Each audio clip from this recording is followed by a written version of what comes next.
Welcome to ASC startup. मैं आपको इस वीडियो में क्लास 9 का साइंस का डीओई की तरफ से जो प्रैक्टिस पेपर इशू किया गया ना, तो आज मैं आपको सेकंड पार्ट इस वीडियो को करवाने जा रहा हूँ। इसमें हम जो है केमिस्ट्री पढ़ने जा रहे हैं। फर्स्ट पार्ट की वीडियो मैंने आपको ऑलरेडी प्रोवाइड कर दिया, तो जिन्होंने नहीं देखी डिस्क्रिप्शन में लिंक मिल जाएगा, आप देख सकते हैं। तो देखिए यहाँ पे खंड खा है। यहाँ बोला गया निम्नलिखित में से कौन सा पदार्थ नहीं है। ये हिंदी मीडियम के इंग्लिश मीडियम की ऑलरेडी बना दी गई है, वो देख लेना, ठीक है। तो पहला क्वेश्चन है कौन सा पदार्थ नहीं है। देखो खुशी जो है ना वो पदार्थ नहीं है। पदार्थ उसे कहते हैं जो जगह घेरते हैं जिसमें द्रव्यमान होता है, तो इसलिए इसका आंसर बी हो जाएगा, क्योंकि खुशी जो है एक फीलिंग है। फिर कह रहे हैं मिश्र धातुओं को इस प्रकार वर्गीकृत किया जाता है, मतलब किस प्रकार किया जाता है। मिश्र धातु मिश्रण का पार्ट मानी जाती है, ठीक है। उसके बाद नेक्स्ट है ये कह रहा है अंतःकरणीय रिक्त स्थान अधिकतम होते हैं, मतलब किसमें ज्यादा स्पेस होता है, किसमें ज्यादा खाली स्थान होता है। तो देखो जो गैस होती है ना, गैस उसके कण बहुत दूर होते हैं। ठोस के कण तो चिपके चिपके होते हैं और लिक्विड के थोड़ा थोड़ा दूर होते हैं, है ना। लेकिन गैस के बहुत ज्यादा दूर होते हैं, तो इसलिए आंसर गैस आ जाएगा। फिर नेक्स्ट है 18 क्वेश्चन। ये कह रहा है आपको अभिकथन और कारण वाला क्वेश्चन दे रखा है। तो यहाँ पर पहला बोला गया उच्च तापमान पर एक संतृप्त विलयन असंतृप्त हो सकता है। देखो पता है क्या, तापमान बढ़ाते हैं ना तो वो ज्यादा घुलता चला जाता है, ज्यादा घुलता चला जाता है, ठीक है। और फिर उसके बाद क्या होगा, वो घुलना जो है ना, जैसे अगर वो वापस टेम्परेचर के नीचे आएगा तो वो जो है ना, जो घुल गया था ना वो वापस दिखाई देने लगेंगे कण। और अगर अधिकांश ठोस विलय की घुलनशीलता तापमान के साथ बढ़ती है, तो ये कह रहा है जैसे जैसे गर्म करोगे ना तो उसमें घुलने की क्षमता जो है ज्यादा हो जाएगी। तो दोनों ठीक है, रीजन भी ठीक दे रखा है, ठीक है। तो इसलिए आंसर जो है इसका ए हो जाएगा। फिर नेक्स्ट ये कह रहा है ठोसों का आकार निश्चित क्यों होता है जबकि गैसों का नहीं होता। देखिए मैंने आंसर सारे कर दिए हैं, ठीक है। आपको यहाँ पर अच्छे से मैं सारे समझा रहा हूँ। और मिश्र धातु का आप जो मिश्रण है ना, उसका एग्जाम्पल याद रखना, पीतल तांबे और जस्ते को मिला के बनाया जाता है। काफी इंपॉर्टेंट क्वेश्चन है, ठीक है। तो आपको आगे मैं बता दूं,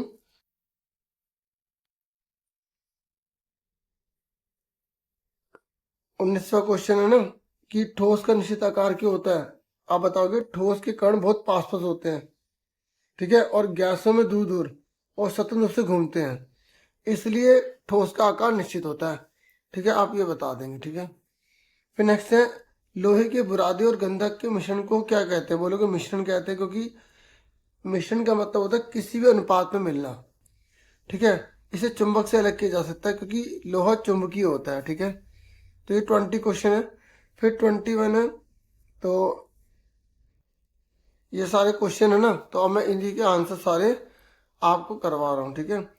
तो यहाँ पर ना नेक्स्ट क्वेश्चन बोला गया है कि वात युक्त पेय की एक बोतल खोली गई, गैस के बुलबुले निकलते हुए दिखाई दिए। देखो ये आपको ना पता होना चाहिए कि ये विलियन है ना, विलियन तो सोडा वाटर जैसे होता है, तो उसके अंदर कार्बोनेशन मिली होती है। तो अगर कोई जो विलियन है ना उसमें दो चीजें होती हैं, एक जिसे घोलते हैं और दूसरा जिसमें घोलते हैं। तो जिसे घोलते हैं ना उसे विलय कहते हैं, और जिसमें घोलते हैं उसे विलायक कहते हैं। जैसे पानी और चीनी ले लो, तो चीनी को घोलेंगे ना तो चीनी को हम विलय बोलेंगे, और चीनी को पानी में घोलेंगे तो पानी को विलायक बोलेंगे। ऐसी अगर वात युक्त पेय है ना, तो उसमें जो बोतल खोली गई तो गैस के बुलबुले निकलते हुए दिखाई दे रहे हैं, तो जो गैस है ना, गैस वो विलय कहलाएगी। और जो पानी होगा ना, पानी या लिक्विड होगा उसे विलायक कहेंगे। फिर कह रहे हैं समांगी या विषमांगी, क्योंकि वो पूरी तरह घुल जाती है ना उसमें, तो उसमें दिखाई नहीं देती। तो जब हम उसके कणों को देख नहीं पाते ना उसे समांगी कहते हैं। जैसे पानी में चीनी पूरी घोल देते हैं तो चीनी थोड़ी दिखाई देती है, ठीक है। ये आपकी बुक में ही है, ठीक है। चैप्टर सेकंड में आप देखेंगे तो आपको मिल जाएगा। अब इसके आंसर आप एक बार देख लो।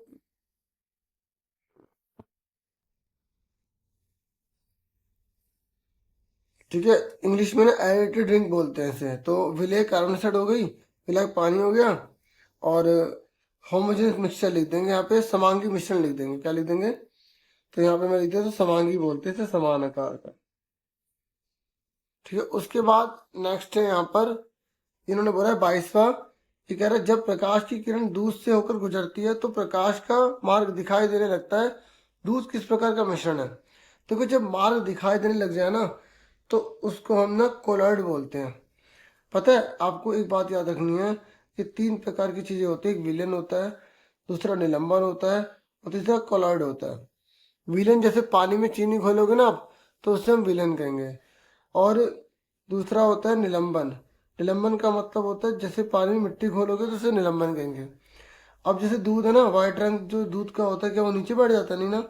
ऐसे जो खून होता है उसमें लाल रंग नीचे बैठ जाता है? नहीं बैठता ना। तो ये जो होते हैं ना ये कोलोइडल होते हैं। अब ये कह रहे हैं कि प्रकाश का मार्ग किसमें दिखाई देगा। देखो विलेन है ना, इसमें तो सीधा निकल जाएगा, इसमें नहीं बनेगा।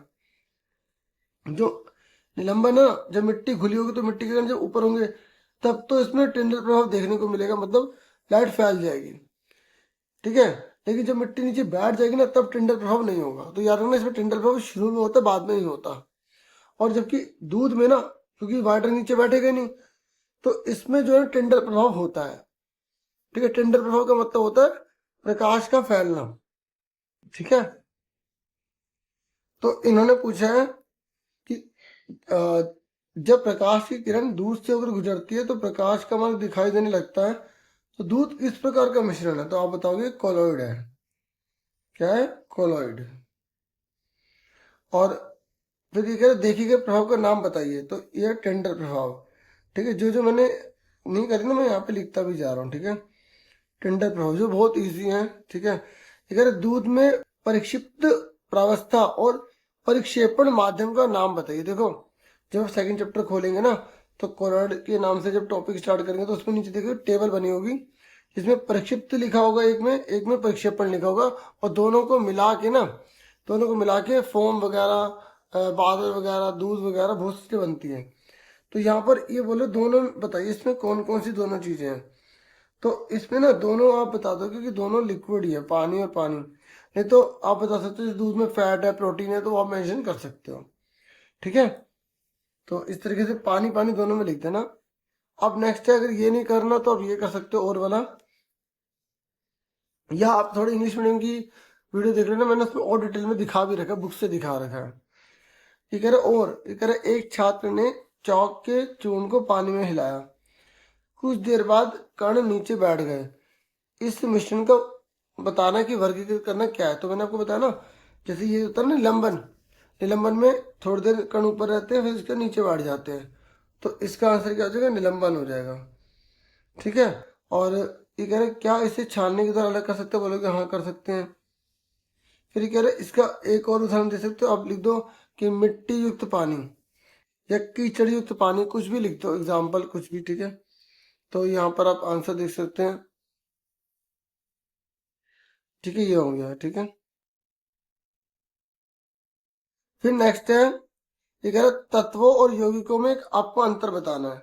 तो आप लिख दो कि तत्व में एक प्रकार के परमाणु होते हैं जबकि यौगिक में दो या दो से अधिक प्रकार के परमाणु होते हैं, लेकिन वो निश्चित मात्रा में होते हैं। तत्व का एग्जाम्पल लोहा लिख दो, ऑक्सीजन लिख दो, यौगिक का एग्जाम्पल पानी लिख दो। ठीक है। तो इस तरीके से आप बता सकते हो, और आप ये पढ़ना चाहें तो ये भी आप पढ़ सकते हैं कि तत्व जो होता है उसमें एक ही प्रकार के परमाणु से बने होते हैं, यौगिक दो या दो से अधिक तत्वों के संयोजन से बनते हैं। और भोजन पकाना, अच्छा अभी आगे आएगा ना, ये कह रहा है कि भोजन को पकाना भौतिक है रासायनिक। देखो जब किसी नई चीज का निर्माण हो जाता है ना उससे रासायनिक परिवर्तन कहते हैं। तो ये आंसर आ जाएगा। ये कह रहा है तापमान का विलेयता पर क्या फर्क पड़ेगा। देखो अगर तापमान बढ़ेगा ना तो वो चीज ज्यादा जल्दी से घुलने लग जाएगी, तो विलेयता बढ़ जाती है। ठीक है। तो आपको बता दो कि विलेयता बढ़ जाती है। ठीक है। फिर उसके बाद नेक्स्ट है यहाँ पर,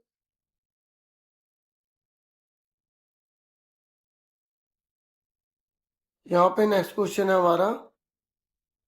ये कह रहा है गर्मी के दिनों में लोग अपने घरों के फर्श पर थोड़ा पानी छिड़कते हैं, कुछ समय बाद फर्श ठंडा हो जाता है। ये कह रहे इस ठंडक के लिए कौन सी घटना जिम्मेदार है। तो आपने फर्स्ट चैप्टर में पढ़ा होगा वाष्पीकरण के बारे में, तो आप यहाँ लिख दो कि वाष्पीकरण है। ठीक है। फिर ये कह रहा है दैनिक जीवन में देखी जाने वाली इस घटना का एक उदाहरण दीजिए। तो आप बोलोगे जैसे पसीना है, तो वही जब वो वाष्पित होता है तो हमारे शरीर को ठंडा कर देता है। फिर नेक्स्ट है सी और डी दोनों में से आपको एक करना है। तो यहाँ पर बोला कि इस घटना की दर को प्रभावित करने वाले दो कारक आपको बताने हैं। तो आप बता दोगे कि भाई तापमान,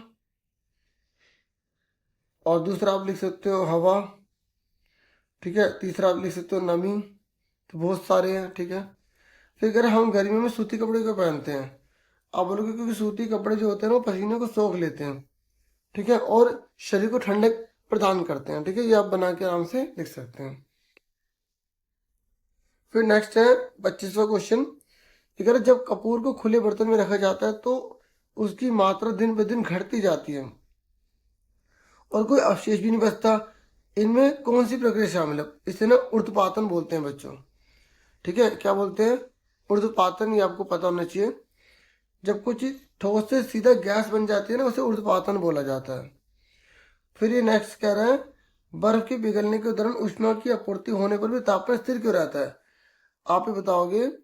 ऐसा इसलिए होता है कि गलन के समय तापमान स्थिर रहता है क्योंकि ऊष्मा अवस्था परिवर्तन में लगी रहती है, मतलब उसकी जो पोजीशन है ना उसको चेंज करती रहती है। फिर उसके बाद ये कह रहा है कि 75 और 200 को ना आपको कैल्विन में बदलना है। तो देखो, जब कैल्विन में बदलने को आएगा तो आप इसमें 273 जोड़ देंगे। ऐसे 200 है, इसमें आप 273 जोड़ देंगे। तो आप इसको जोड़ोगे तो ये फिर आपका आंसर आ जाएगा। सीधा आंसर लिख दिया, ठीक है। तो इसका आ जाएगा 348, इसका 473 आ जाएगा, ठीक है। कैल्विन लगाना जरूरी है, ओके। देखिए फिर नेक्स्ट क्वेश्चन है ये और वाला। ये कह रहा है ठोसों और द्रवों की तुलना में गैसों की संपीड़ितता अधिक क्यों होती है? आप बोलोगे क्योंकि इसमें अधिक रिक्त स्थान होता है इसलिए इसमें संपीड़ितता अधिक होती है, ठीक है।